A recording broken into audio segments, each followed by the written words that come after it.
नमस्कार, हिंदी प्रतियोगिता के यूट्यूब चैनल में आपका स्वागत है। आज हम डिस्कस करेंगे हिंदी साहित्य के टॉप 30 मोस्ट इम्पोर्टेंट क्वेश्चंस। तो वीडियो को ध्यान से देखें और एंड तक बने रहें। तो पहला प्रश्न है, अपभ्रंश को अब कोई पुरानी हिंदी नहीं कहता, यह कथन किसका है? तो अपभ्रंश को अब कोई पुरानी हिंदी नहीं कहता, ये कथन जो है हजारी प्रसाद द्विवेदी जी ने दिया है। तो ऑप्शन नंबर सी इसका सही आंसर है। अगला प्रश्न है, गोरखनाथ अपने युग के सबसे महान धर्म के नेता थे। उनकी संगठन शक्ति अपूर्व थी और उनका व्यक्तित्व समर्थ धर्मगुरु का व्यक्तित्व था। ये कथन किसका है? तो ये कथन भी हजारी प्रसाद द्विवेदी जी ने दिया है। ऑप्शन नंबर डी इसका सही आंसर है। अगला प्रश्न है, उक्ति व्यक्ति प्रकरण ग्रंथ का विषय है। तो उक्ति व्यक्ति प्रकरण ग्रंथ का विषय है व्याकरण। ऑप्शन नंबर डी इसका सही आंसर है। अगला प्रश्न है, विठोबा का भक्त किसे माना जाता है? तो विठोबा का भक्त जो है वो नामदेव को माना जाता है। ऑप्शन नंबर ए इसका सही आंसर है। अगला प्रश्न है, भक्ति काल का उदय अरबों की देन है, ये कथन किसका है? तो भक्ति काल का उदय जो है अरबों की देन है, ये कथन दिया है ताराचंद ने। ऑप्शन नंबर डी इसका सही आंसर है, ताराचंद। अगला प्रश्न है, मुसलमान अनुयायी कबीरदास को किनका शिष्य मानते हैं? तो मुसलमान अनुयायी जो है कबीरदास को शेख तकी का जो है शिष्य मानते हैं। ऑप्शन नंबर ए इसका सही आंसर है, शेख तकी। अगला प्रश्न है, सूरदास के दृष्टकूट पद किस ग्रंथ में है? तो सूरदास के दृष्टकूट पद जो है वो साहित्य लहरी में है। ऑप्शन नंबर बी इसका सही आंसर है। अगला प्रश्न है, अणुभाष्य किस आचार्य से संबंधित ग्रंथ है? तो अणुभाष्य जो है वो बल्लभाचार्य से संबंधित ग्रंथ है। ऑप्शन नंबर ए इसका सही आंसर है, बल्लभाचार्य। अगला प्रश्न है, नंददास की रचना रास पंचाध्यायी को हिंदी का गीत गोविंद किसने कहा है?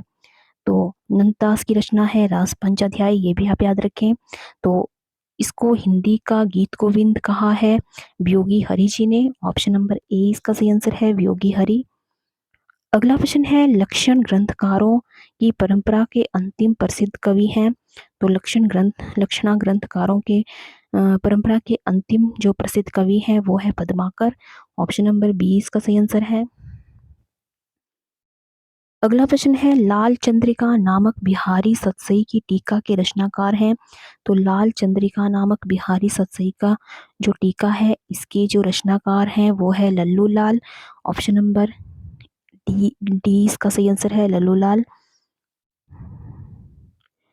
अगला प्रश्न है, अंग दर्पण किसकी रचना है? तो अंग दर्पण जो है वो रसलीन की रचना है। ऑप्शन नंबर ए इसका सही आंसर है। अगला प्रश्न है, घनानंद की भाषा सरल और स्वाभाविक है, जिसमें यार्थ और व्यंग्यार्थ का प्राधान्य है, ये कथन किसका है? तो ये कथन जो है वो वासुदेव सिंह का दिया गया है। ऑप्शन नंबर ए इसका सही आंसर है, वासुदेव सिंह। अगला प्रश्न है, हिंदी में ऋतु संहार के रचयिता हैं। तो हिंदी में जो ऋतु संहार के रचयिता हैं वो है Bharatendu Harishchandra. Option number A इसका सही आंसर है। अगला प्रश्न है, चैतन्य महाप्रभु की व्यक्ता पत्नी के त्याग तप और उनकी मनोदशा का उल्लेख किस ग्रंथ में दिया गया है?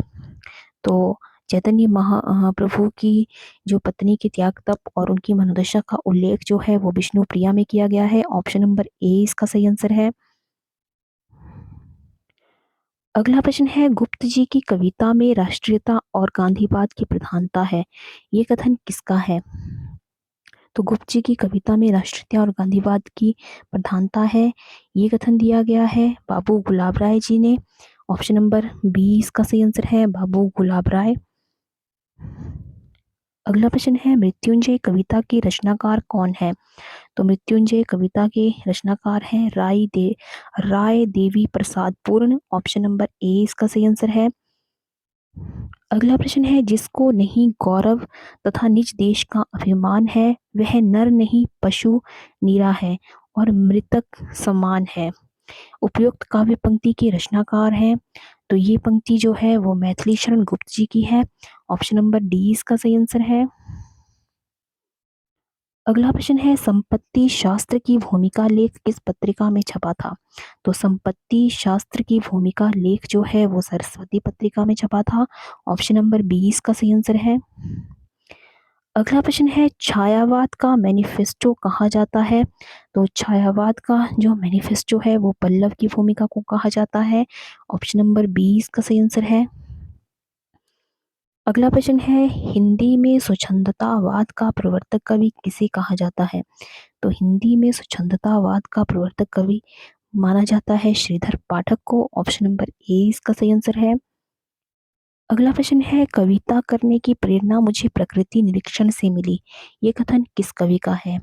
तो ये कथन जो है वो पंत जी का है, Sumitranandan Pant. Option number C इसका सही आंसर है।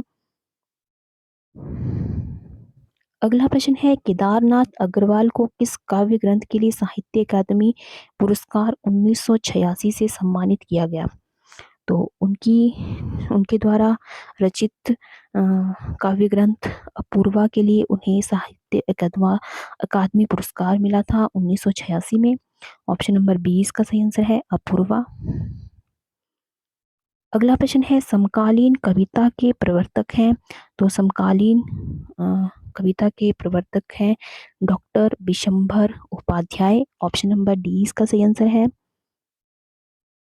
अगला प्रश्न है, मारो मारो मारो हंसिया हिंसा और अहिंसा क्या है? पंक्ति है, तो ये पंक्ति जो है वो लिखी गई है केदारनाथ अग्रवाल के द्वारा। ऑप्शन नंबर ए इसका सही आंसर है। अगला प्रश्न है, सूरदास को आनंद की सिद्धावस्था का कवि किसने माना है? तो सूरदास को आनंद की सिद्धावस्था का कवि माना है आचार्य रामचंद्र शुक्ल ने। ऑप्शन नंबर ए इसका सही आंसर है। अगला प्रश्न है, कौन सी जमीन अपनी कहानी संग्रह के रचनाकार हैं? तो इसके रचनाकार हैं सुधा ओम ढींगरा, ये प्रवासी कवि की श्रेणी में आते हैं, प्रवासी कवि। अगला प्रश्न है, प्रताड़ित स्त्री के विद्रोह को किस कहानी का वर्ण विषय बनाया गया है? तो प्रताड़ित स्त्री के विरोध को जो है वो क्षितिज से परे जो है कहानी है जिसमें प्रताड़ित स्त्री के विद्रोह को वर्णीय विषय बनाया गया है। ऑप्शन नंबर 20 का सही आंसर है। अगला प्रश्न है, शब्दार्थो सहितो काव्यम किस आचार्य का काव्य लक्षण है? तो शब्दार्थो सहितो काव्यम जो है वो भामह का काव्य लक्षण है। ऑप्शन नंबर 20 का सही आंसर है। अगला प्रश्न है, भरतमुनि के रस सूत्र के विख्याता भट्ट नायक के सिद्धांत का नाम है? तो इनके द्वारा जो दिया गया सिद्धांत है वो है अनुमतिवाद। ऑप्शन नंबर ए इसका सही आंसर है। तो ये थे आज के हिंदी साहित्य से संबंधित टॉप 30 मोस्ट इम्पॉर्टेंट क्वेश्चंस। तो आई होप आपको ये वीडियो पसंद आया हो, तो वीडियो को लाइक करें और ज़्यादा से ज़्यादा शेयर करें। और अगर आपने चैनल को सब्सक्राइब नहीं किया है तो चैनल को सब्सक्राइब करना बिल्कुल ना भूलें। तो आज की वीडियो में बस इतना ही, मिलते हैं एक नई वीडियो में कुछ नए प्रश्नों के साथ। तब तक के लिए जय हिंद जय भारत।